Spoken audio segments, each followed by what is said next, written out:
ग्वालियर की इस दुर्दशा को देख करके हमारी महापौर ने स्पष्टीकरण दिया कि कोई भी बड़ा नेता आता है तो रोडें सही कर दी जाती हैं, लाइटें लगा दी जाती हैं और शहर को चमका दिया जाता है। यदि उनको खराब रास्ते पर ले जाया जाए, उनको हकीकत दिखाई जाए, तब पता चलेगा कि हाँ हमारे ग्वालियर की स्थिति क्या है। इससे उनको मालूम पड़ेगा कि हाँ हम इस ग्वालियर पर ध्यान नहीं दे रहे हैं। अपना सांस्कृतिक कार्यक्रम या वैवाहिक ऐसा उन्होंने स्पष्टीकरण दिया। प्रेसिडेंट लाइव से आनंद हो। लाला का बाजार, दही मंडी, टोपी बाजार, ऐसे कई क्षेत्र हैं जिनमें कभी अगर आग लग जाती है तो फायर ब्रिगेड नहीं पहुंच सकती, तो उसके लिए भी व्यवस्था की गई है। और सभी के लिए सुरक्षा कवच, सुरक्षा की दृष्टि से जो भी उपकरण होते हैं वो उनको उपलब्ध करवाए जाएंगे कि जिससे कोई क्षति ना हो।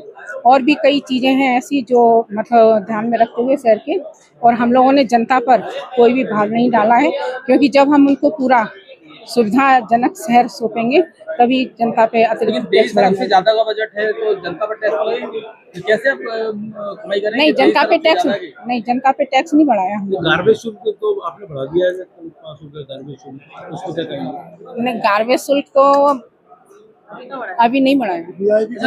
महापौर जी, आपने कहा कि स्मार्ट जो सिटी है उसकी वजह से शहर पूरा खराब हुआ है, वीवीआईपी कल्चर के कारण परेशानी हुई है ग्वालियर के लोगों को। क्या बीजेपी तो इसको इनकार कर रही है?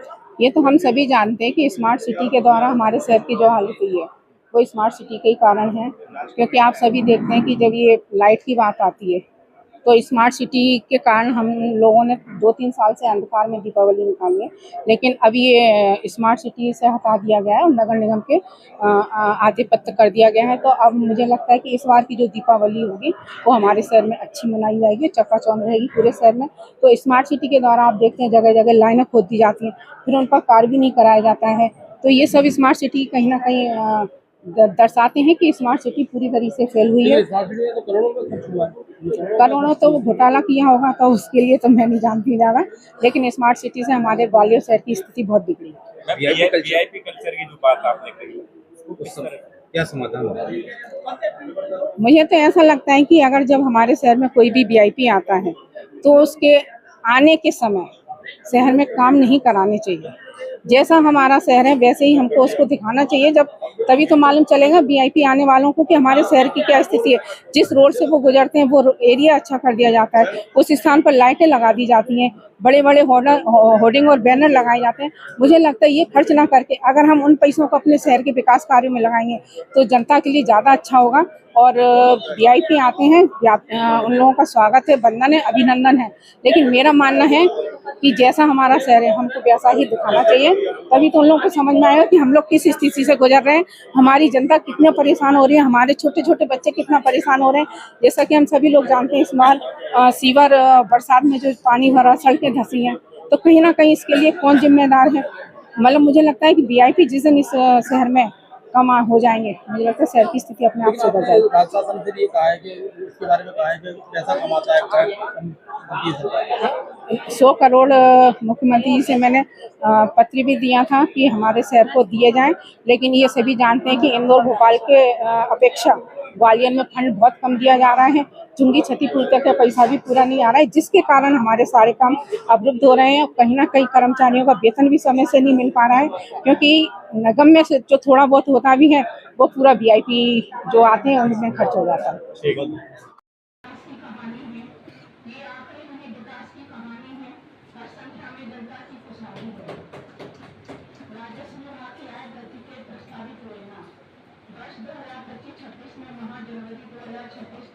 निगम स्वामित्व की दुकानें पूरी चबूतरों से किराया वसूली राशि रुपये 5.1 करोड़ की आय प्राप्त नहीं है, जबकि गत वर्ष की अवधि तक मात्र 1.5 के 29 दुकानों के प्रथम बार टेंडर जारी किए जाने पर 4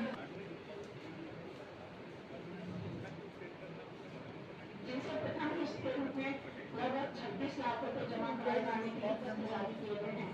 शेष 17 दुकानों के टेंडर लगाए जाने की प्रक्रिया गतिशील है, जिनसे लगभग राशि रुपये 3.69 करोड़ के 51 दुकानों के 5 बार टेंडर जारी किए जाने पर भी कोई ऑफर प्राप्त नहीं होने की स्थिति में दुकानों को किराए पर दिए जाने की कार्रवाई गतिशील है।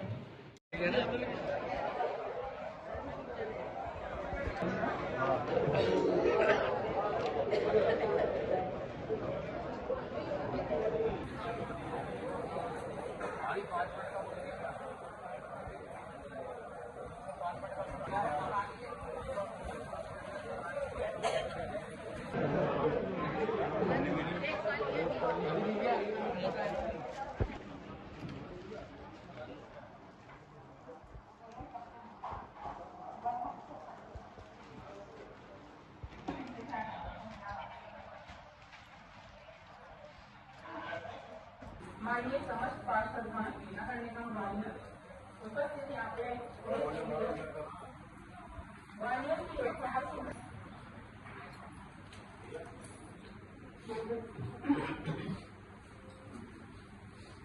सबके सभी पार्षद भाइयों और बहनों के विश्वास के लिए आभार व्यक्त करती हूँ कि आपके सुझावों एवं मार्गदर्शन का काफी महत्वपूर्ण योगदान रहा है, इसलिए मैं आप कर सकूंगी। ग्वालियर शहर की ऐतिहासिक धरोहर को संभालते हुए हम इस नगर के विकास में अपना सदन योगदान देकर विकास में नए आयाम जोड़ेंगे। इसी आशा और विश्वास के मार्गदर्शन को समाप्त